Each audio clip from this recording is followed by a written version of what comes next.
in conversation with Mr. Kovai Sathyan, one of the most prominent faces of AIADMK on national channels as well. He's the national spokesperson for the party. Thank you so much for joining us.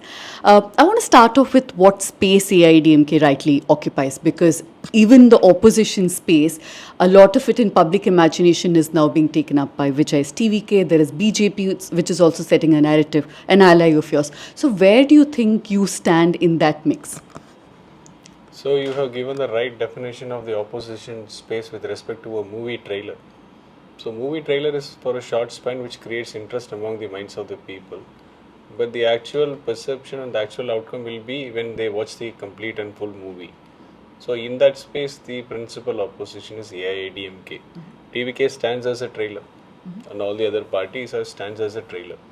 And everybody in Tamil Nadu knows that who is the principal opposition and what impact it can create as playing the role of an opposition.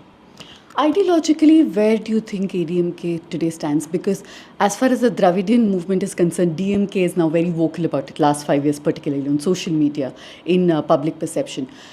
Do you think that you have ceded that space to them somehow, especially with your alliance with the BJP?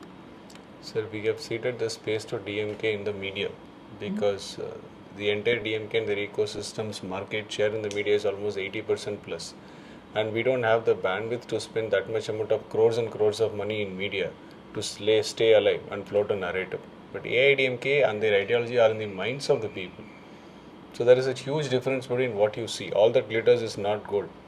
So for DMK, that's the theory, and they believe that only advertisements and colorful promises and fake achievements as their claims will make people believe. But Tamil Nadu people are far more advanced. Their political acumen are very high.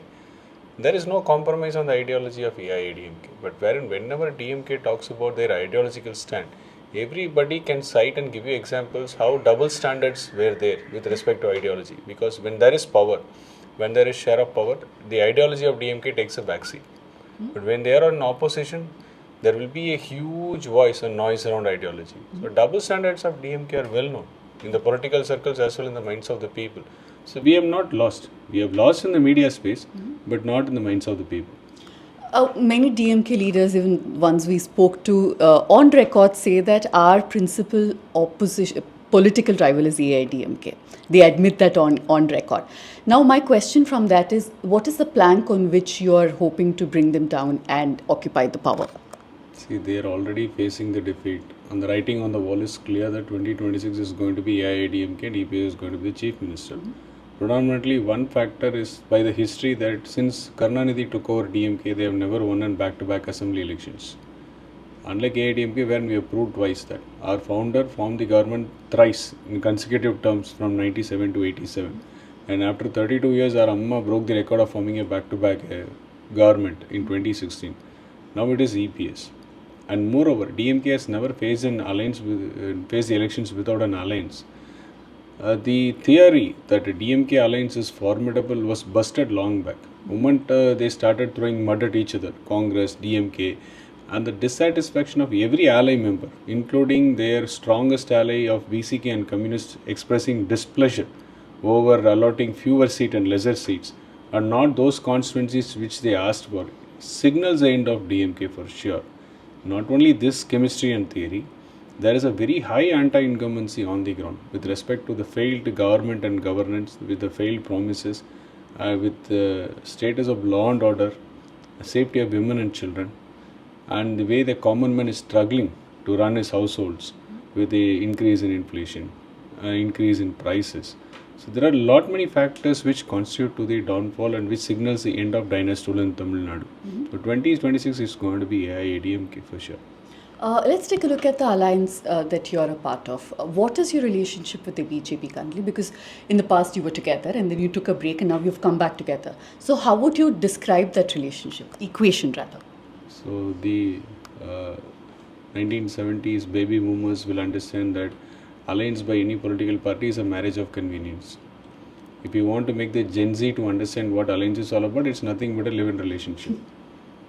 So everybody knows it, but DMK is desperate to paint a picture that we are ideologically the same. No political parties can be ideologically the same. So you're saying AIADMK and BJP are not ideologically same. You have ideological differences. Definitely not. We have differences, and that's a beauty in democracy. You need to have differences. If there are no differences, which means that you are not in the right track. Like how DMK claims that we are ideologically the same. What they started as an united progressive alliance then turned out to be India alliance. Now they are a socialist progressive alliance. I don't know what all name they come up with. They invent every new name for their alliance because they are struggling. They don't have a common minimum program or a common ground to contest. So that clearly shows that all is not well. As far as AIADMK is concerned, there is no compromise on our ideology, on the way we take things forward for the welfare and benefit of the people of Tamil Nadu and the state. Vis-a-vis in DMK, the family comes as the topmost priority.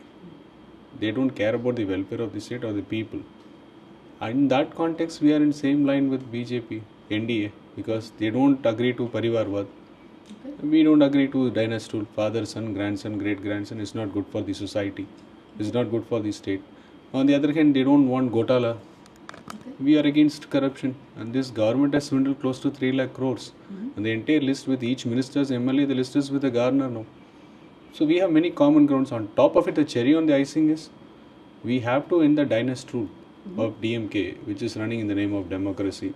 So who are united in that single point that DMK rule has to come to an end, have to come together to fight the elections. That's why this alliance is a holy and a natural alliance.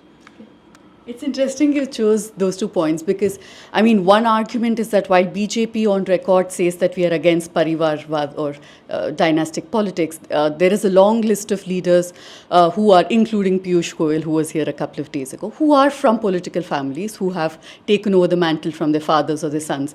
So that hypocrisy is very visible. The second point on corruption also seems a little on not solid ground because many AIADMK members too, ministers too, are accused of corruption. Do you think on those grounds you might be on a sticky wicket? So these are all what reflects on the minds of the people on the ground. Our leader completed 210 constituencies for the last 5 months. His rallies have completed and he has met more than 2 crores of people. And it is the public sentiment what we reflect on the ground as the narrative of the opposition. A family in totality working for a party, we can't say it is Parivarvad. The entire Parivar is dedicated to the party, that's fine.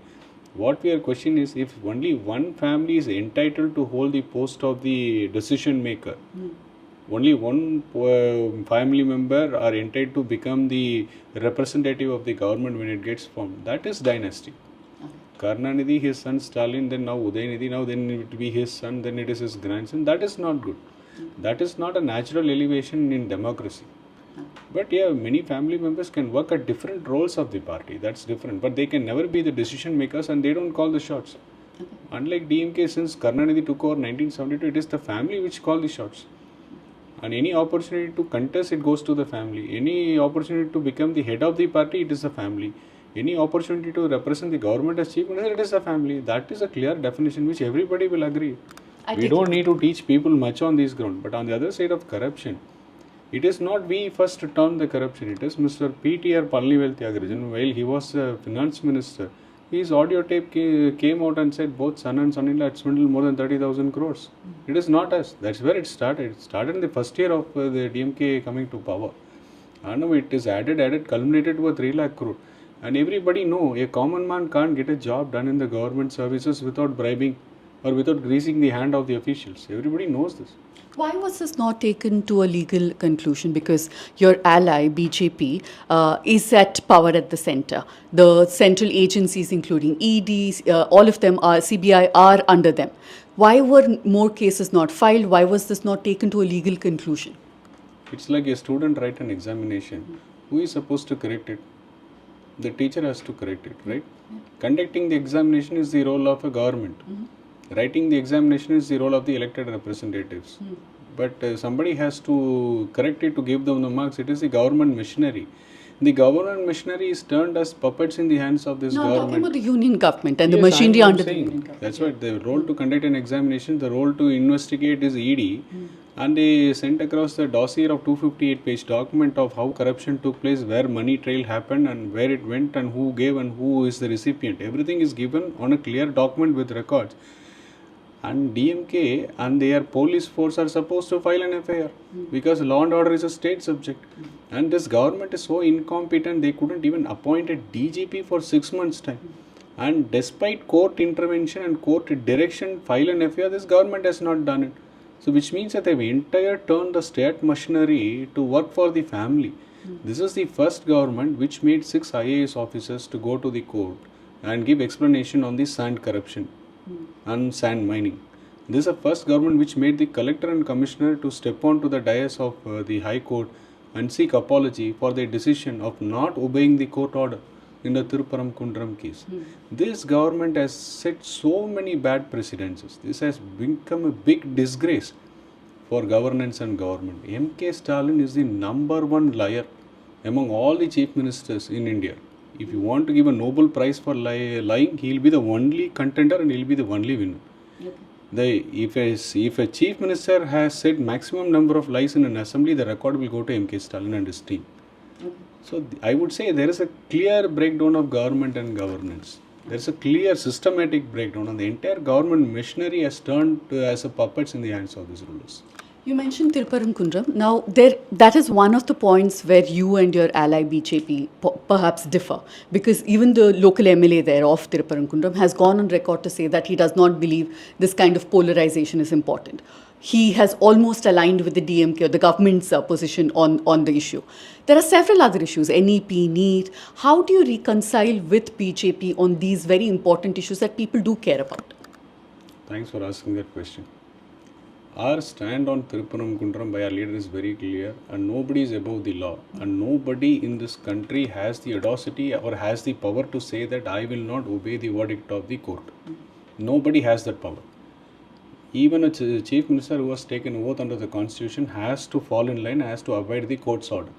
And this chief minister is the first person who had set a wrong precedent by saying that I will not abide by the court's verdict, and I'll use the government machinery to my convenience of polarizing the voters based on religion. And he took a religious stand, which he is not supposed to do, only for the reason that his son Udaynidhi is contesting in a constituency where there are 42,000 votes of minority belonging to Islam. And he want to reap that benefit. So it is DMK who looked at the opportunity of Thiruparamkundram on the religious angle and side, and this chief minister and his entire government and the entire elected representative took sides based on religion, which is against the constitution. 2004, when the same issue cropped up, our chief minister, our Amma, called both the representatives of the party, both the representatives of that particular religion, one from the Muslim, one from the Islam, and one from Hindu. They were brought to a table. They arrived at consensus among themselves. They didn't go to the court. There were no violence. But this time, Hindu Makkal Kachi has gone to the court. It is an offshoot of the RSS. Hindu Makkal Kachi has gone to court. Hindu Munani, I beg your pardon. So, the fact is, after it goes to court, what is your position? Do you think... When there was a precedent that a chief minister can take the role of a mediator or an arbitrator and come to a consensus which is applicable to all, M.K. Stalin failed to do that. Okay. Despite that, 24 there were cases fought in the court twice, not once, twice. 2014 there is a verdict. 20 there is a verdict. We never ensured that the state machinery takes side based on religion. We only said fight the case based on merits. Those times the prayers were different. They say the lamp which is being lit at the Pullayar temple is against Agama principles. When the judge asked him to prove where in Agama it is being given that it is against your Agama principle, they are not. The petitioner who filed the case couldn't prove it. The case got dismissed, so the lamp was lit only on the Kartiya Deepam. This time the prayer itself is different, totally different. They say I want to light the lamp in the Deepam Tun, which is in somewhere, some other location. It is the DMK, particularly Kanimali, who said that's a survey stone. They started peddling lies. They started misleading people. They started pinning stories which is far away from reality. Neither my Islam brotherhood nor Hindu people have any regret with respect to Thiruparamkundram in Madurai. You would have visited that place, you would have known. I did. Nobody. It is this political vested interest people from DMK who wanted to turn into a religious issue. No, keeping politics aside for a minute, I just want to understand what your view on it, what is your stand on it. Do you align with what the new prayer is, that the light should be lit at the top pillar, or do you think there needs to be a reconciliation between the two? Because at the end of the day, what will happen is polarization, as we've seen in many other cases. So I'm trying to understand, what is the party stand on this? Party stand is very clear. A chief minister can do the role of an arbitrator without escalating these things beyond a point, which MK Stalin failed to do. But once back in power, definitely our chief minister will take that role. As an arbitrator, he will try his best with calling the representatives. If they are not convinced, if it is going to the judiciary, we will not interfere in judiciary. We will not pressurize the HR&C department or any government officer or missionary to act according to our guidance. We will tell them go by the merits. Okay. That's how it is to be. When you take oath under constitution, this is how you are supposed to behave. And Mr. MK Stalin is a disgrace to the role of chief minister by setting these kind of wrong precedences. Okay. My second point on issues related to federalism in terms of NEET, NEP, several other issues, including Governor Ravi's confrontation with the government. Where do you stand on that? And do you think that your association with the BJP will in fact be a drawback for you, will be a liability? Till our leader EPS was the chief minister, NEP was not implemented in Tamil Nadu. This election manifesto, page number 25, point number 107, clearly states that there are contradictory and unconvincing statements about three-language policy. Till such time we get a clarity, we oppose it. It's very clearly written in the manifesto itself. Right. Our stand is clear. We are okay with a two-language formula. We are not going to convince ourselves, nor going to get away with that stand. So DMK shamelessly lie, saying that we will implement the three-language because we take our advice from the Delhi.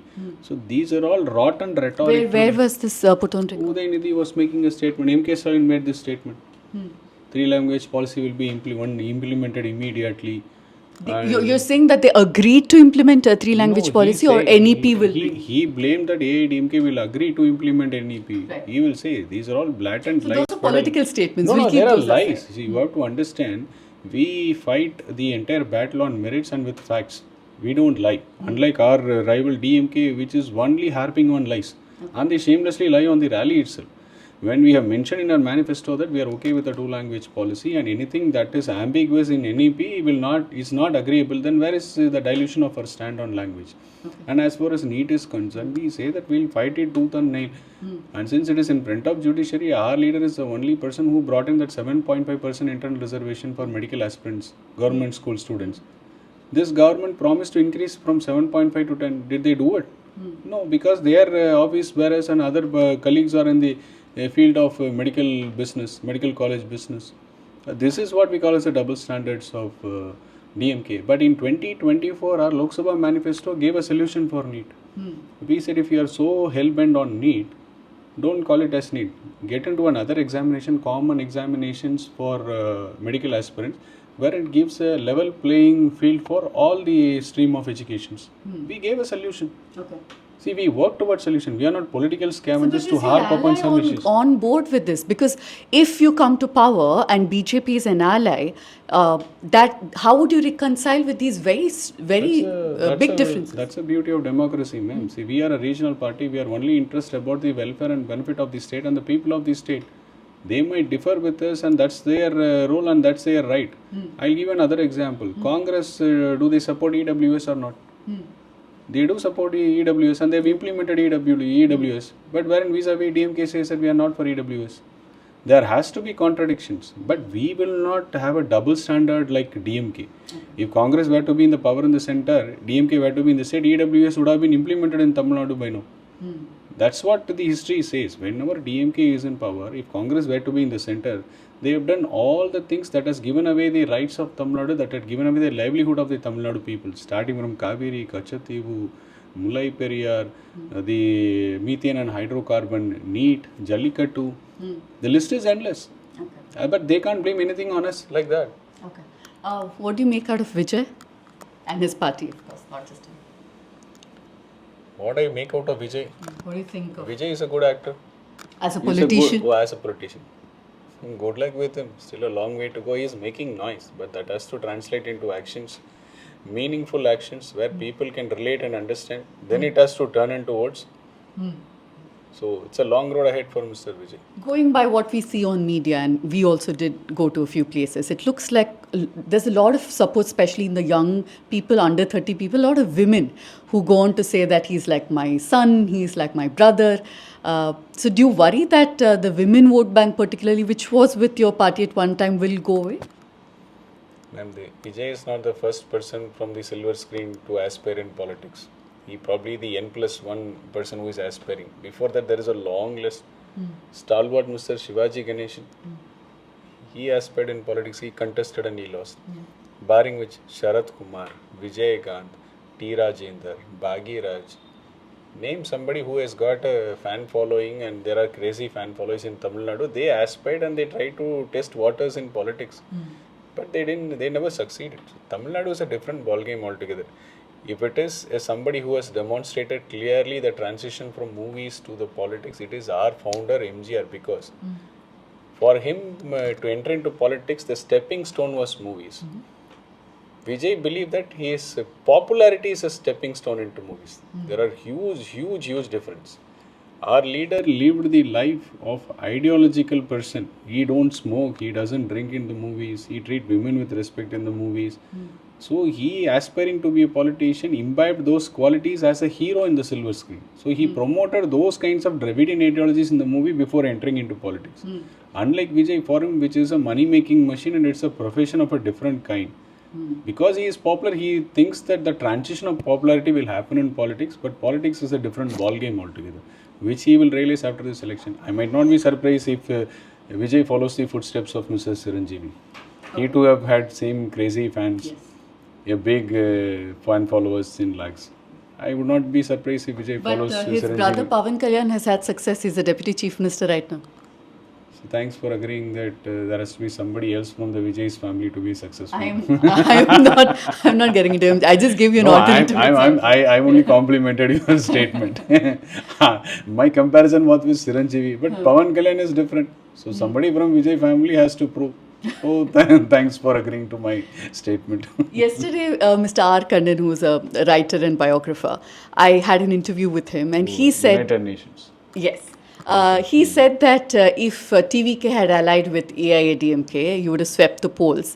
And what prevented that alliance was egos of both Vijay and Mr. Edapadi Palanichami. Was there anything in conversation off the record, on the record, through intermediaries? No. Let me break this news for you. Even on a one-on-one discussion with my leader about Vijay to win the perception battle, because that time every surveys that was happening, they were saying that DMK alliance is formidable, that is going to sweep the upcoming assembly election. So on a one-on-one interaction with my leader, we were discussing about how to break this perception. If Vijay comes on board, that will help us to gain momentum and it will help to put a stop to the perception battle that DMK does. My leader said very clearly, he just started, he still has a long way to go. And there is no organization structure with TVK. So let him decide by himself, by his learnings.